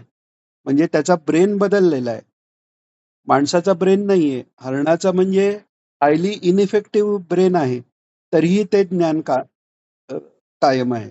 म्हणजे एका ठराविक लेव्हलला तुमचं फिजिकल ब्रेन कसं आहे, याचा रिलेव्हन्स पण राहत नाही. एनिवे पण अ, यात मुख्य सांगायचं असं, की एनालिसिस जोपर्यंत चालू आहे, जर एनालिसिस सुरूच नाही झाला, तर आयदर ती व्यक्ती जड आहे किंवा पूर्ण ज्ञानी आहे. त्यामुळे पूर्ण अज्ञानी किंवा पूर्ण ज्ञानी याच्यामध्ये जो आहे, त्याला मनाची अवस्था येणारच. आणि पण ती अवस्था कशी असावी? तर मागे आपण बघितलं की नाही माहीत नाही, की कोणत्याही जो प्रगतीचा मार्ग आहे, त्याच्यात एक इक्विलिब्रियम स्टेज आहे. ती म्हणजे बुद्धी. आता माझी अशी-अशी बुद्धी झाली. आता तिथेच आपण राहिलो तर स्टॅग्नंट होतो. मग तो काही ना काही कारणाने तो इक्विलिब्रियम ब्रेक व्हायला लागतो. कशाने ब्रेक होतो? तर कदाचित आपल्यापेक्षा दुसऱ्याकडे जास्त आहे म्हणून मला जास्त मिळावं, ह्यानी तो ब्रेक झाला आणि तो जर सात्विक असेल, तर तो अर्थार्थी भक्त होतो. जर दुःखाने तो इक्विलिब्रियम ब्रेक झाला, तर तो अ, आर्तभक्त होतो. जर आता जे आहे, तो आनंद पुरेसा नाहीये. सगळं पैसा आहे, अमुक आहे, तरी आनंद नाहीये किंवा पैसा नाहीये, काही नाहीये, तरी आनंद नाहीये. कोणत्याही स्थितीत आनंद नाहीये. या विचारापर्यंत जर पोहोचला, तर खरा आनंद या बाहेरच्या ह्याच्यात नाहीये. हा विचार आल्यानंतर तो जो इक्विलिब्रियम आहे, म्हणजे बुद्धीची जी स्टेडी अवस्था आहे, ती ब्रेक झाली, मनाची अवस्था आली. पण मग तिथे एनालिसिस आणि हे मुमुक्षेनी ज्ञानाचा अभ्यास झाला आणि मग तो वरच्या इक्विलिब्रियमला गेला. त्यामुळे म्हणूनच बुद्धी ही डिझायर्ड अवस्था आहे, पण दुर्योधन ही बुद्धिमान होता. पण ती डिझायर्ड अवस्था नाहीये. म्हणजे स्थिरतावाईज बुद्धी डिझायर्ड आहे, पण ती अ, आत्मोन्नतीच्या ह्याच्यात कोणत्या स्टेजला आहे, त्याप्रमाणे ती डिझायर्ड आहे की नाही. आता फॉर एक्झाम्पल आपण आपल्यापैकी पण बऱ्याच जणांचं असं हे चाललंय. सगळं व्यवस्थित आहे. आपण अ, ठराविक ह्याच्यात आपण जालन्याला जातो, तिकडे सगळं करतो. घरी आल्यावर आपण उपासना करतो आणि आहे तर माझा परमार्थ ठीक चाललेला आहे. मुक्ती मिळाली आहे का? आनंदाची प्राप्ती झाली आहे का? नाही. पण समाधान आहे. तर तिकडचं समाधान घातक होऊ शकतं. म्हणजे तिथे ती बुद्धी अवस्था मिळाली, ती बुद्धी अवस्था लिमिटेड आहे एका ठराविक स्टेजला. त्यामुळे ती ब्रेक होणं आवश्यक आहे. मग गुरु आपले कोणत्यातरी निमित्ताने ते ब्रेक करतात. कोणत्यातरी ह्यांनी आपल्याला काहीतरी असं करायला सांगतात जे आपल्याला शक्य नाही किंवा बाहेर काहीतरी दुःखाचा अनुभव. असं काहीतरी येऊन तो इक्विलिब्रियम ब्रेक होतो आणि त्या सगळ्या त्या चर्निंगमधनं रात्रंदिन आम्हा दुःखाचा प्रसंग तुकाराम महाराज म्हणतात तसं, की फ्रस्ट्रेशन आहे. मग मलाच मार्गदर्शन मिळत नाही, माझ्याशी बोलत नाही, वेगळे-वेगळे असे जे विचार वगैरे येतात, त्या सगळ्यातनं आपण पुढे जाऊन परत एका बुद्धी लेव्हलवर येतो, की अरे आता मला त्याची अपेक्षा नाहीये. मला मला काय माझ्यासाठी वेळ देण्यापेक्षा त्यांना त्रास होऊ नये हे महत्वाचं. म्हणजे बुद्धीच्या एका वरच्या लेव्हलला आपण गेलो. तर हेच कळण्यासाठी या लेव्हल कोणत्या आहेत आणि त्याचं सॅग्रिगेशन कसं आहे, हे कळणं आवश्यक आहे. तर यातनं तुला काही आता क्लू मिळाला का किंवा उत्तर मिळालं का? हां. हं. अविनयम अविनयम अपनय विष्णू दमय मना शमय मूर्घतृष्णा विषय मूर्घतृष्णा भूतदया विस्तारय तारय संसार सागरता. आता हा जो श्लोक आहे किंवा घोरात कष्टात आहे. घोरात कष्टात हाही बुद्धिविकास आहे. आपण घोरात कष्टाच्या वेळी पाहिलं, की अ, पापम तापम आणि धर्मे प्रीती. महाराज याच 2 याच्यावर का बोललेत? कारण तो पूर्ण साधन मार्ग आहे. पापम तापम व्याधी माधीमचे दैन्यम हे दूर करा म्हणजे तम दूर झाला. धर्माचरणाने रज दूर झाला. मग सन्मती मिळाली. मग देवभक्ती मिळाली. देवभक्ती जास्त जेव्हा करू, तेव्हा सत्संगती मिळाली. आणि मग जी भुक्ती आहे, ती भुक्ती म्हणजे काय? सात्विक ज्या इच्छा आहेत, की माझी इतकी उपासना झाली पाहिजे, इतका जप झाला पाहिजे. अ, मला हे महाराजांचं कार्य करायचंय. महाराजांचे शब्द मला अ, अ, सगळ्यांकडे पोहोचवायचे आहेत. मला स्वतःला सगळं ज्ञानाचं वाचायचंय. हे जे सगळे ती भुक्ती मिळाली. त्यांनी मग तीही इच्छा गेली, मुक्ती मिळाली आणि त्याच्याही पुढे भावासक्ती मिळाली. तर हा पूर्ण साधन मार्ग कोणतीही प्रार्थना घेतली ना सत्पुरुषांनी केलेली, एक सर्वात सुंदर या बुद्धियोगासाठी म्हणजे मला खूप टेम्प्ट होतंय, की बुद्धिदय रघुनायक आहे ना, ते पूर्ण वाचलं, तर एकीकडे वाटतं, अरे हे तर समर्थ व्यवहारातल्या गोष्टी मागतायत. सांगतायत त्रास. पण तो त्रास सांगून झाल्यावर मागतायत काय तर बुद्धिदय रघुनायका. ते पण आपण टच करता आलं तर बघू बुद्धिदय रघुनायका. तर हां. हो, हो,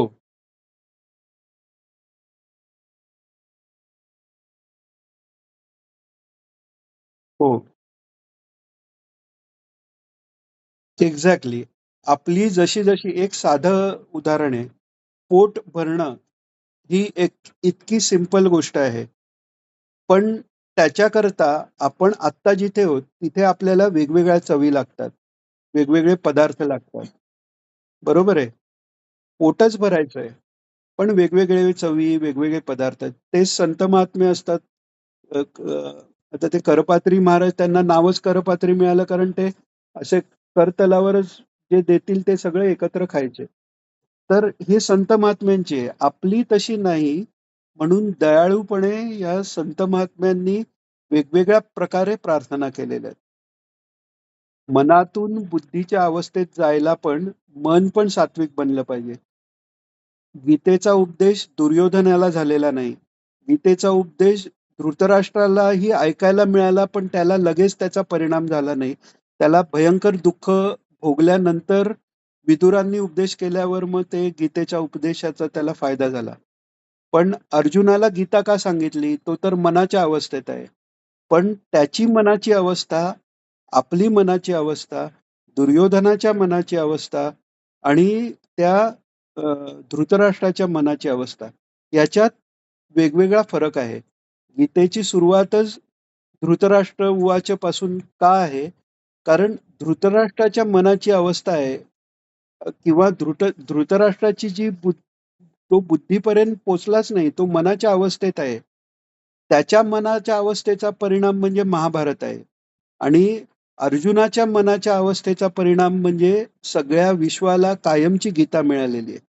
कारण अर्जुनाची बुद्धीवर तो जरी आला नाही, तरी त्या मनाच्या अवस्थेतही सात्विकता आहे.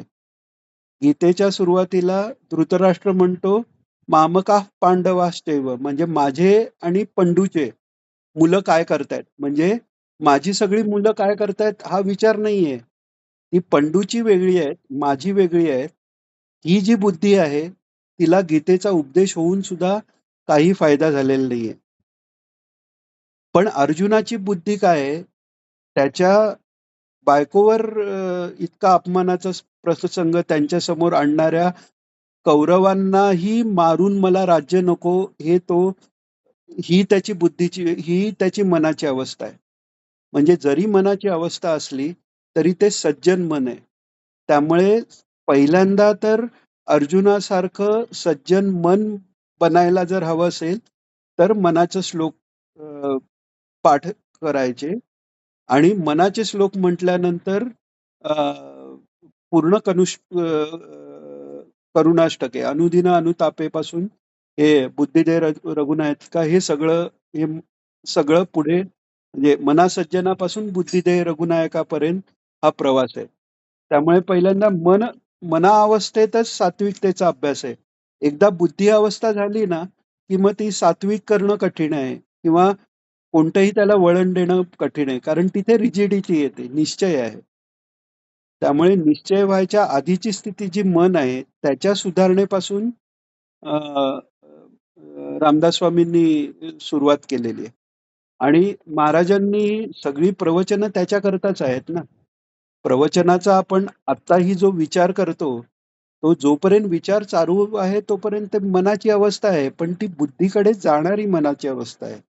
आणि हळू आपण एकेका लेव्हलपर्यंत बुद्धी आपली स्थिर तेवढी तयारी होऊन त्याच्यापेक्षा वरचं जाण्यापुरती म्हणजे त्या एका स्टेजपेक्षा आपण खाली नाही येणार. ती एक मिनिमम स्टेज म्हणजे कितीही काही झालं, तरी धर्म सगळा बरोबर आहे. महाराजांनी सांगितलेलं ब्रह्मवाक्य आहे. याच्यापेक्षा आपण खाली नाही उतरणार. भले आपल्याला त्याच्याप्रमाणे वागता आज येत नसेल. पण काय बरोबर आहे, काय चूक आहे, हे तरी आपल्याला या अभ्यासाने कळून येणार आहे. तर असं आहे. म्हणजे रिलेव्हन्स असा आहे, की जी ग्रोथ आहे तिथे मन, बुद्धी असं टॉगल होत राहणार आहे. बुद्धी अवस्था आली, मग मनाच्या अवस्थेने इक्विलिब्रियम गेला, मग वरच्या इक्विलिब्रियमला. अ, अ, मूलाधाराचा इक्विलिब्रियम तुटला, ती मनाची अवस्था आहे स्वाधिष्ठानापर्यंत आलो. स्वाधिष्ठानाचा इक्विलिब्रियम तुटला, मणिपुरापर्यंत आलो. असा ती एक स्टेजचा इक्विलिब्रियम तुटताना मनही आवश्यक आहे. म्हणून तर मनानेच मन चिरावं असं महाराजांनी सांगितले त्या याच्यात किंवा तुकाराम महाराज म्हणतात, की "मन करा रे प्रसन्न, सर्व सिद्धीचे कारण मोक्ष किंवा दरिद्री नारायण" वगैरे, वगैरे ते. त्यामुळे मनाची सुधारणा हीच ते मन जे निश्चय घेते, रूपाला येते त्या बुद्धीची सुधारणा आहे. कारण हे एकच अंतःकरण तत्व आहे. आता याचा रिलेव्हन्स आला लक्षात, की अजून काय माझं मिस होतंय?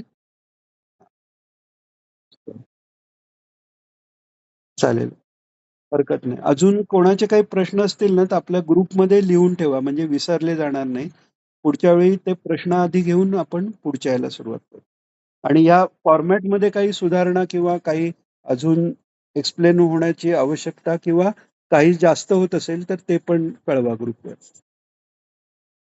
थांबायचं आज इथे? गुरुदेव दत्त. सुधाताई नमस्कार करा. चिंतन श्री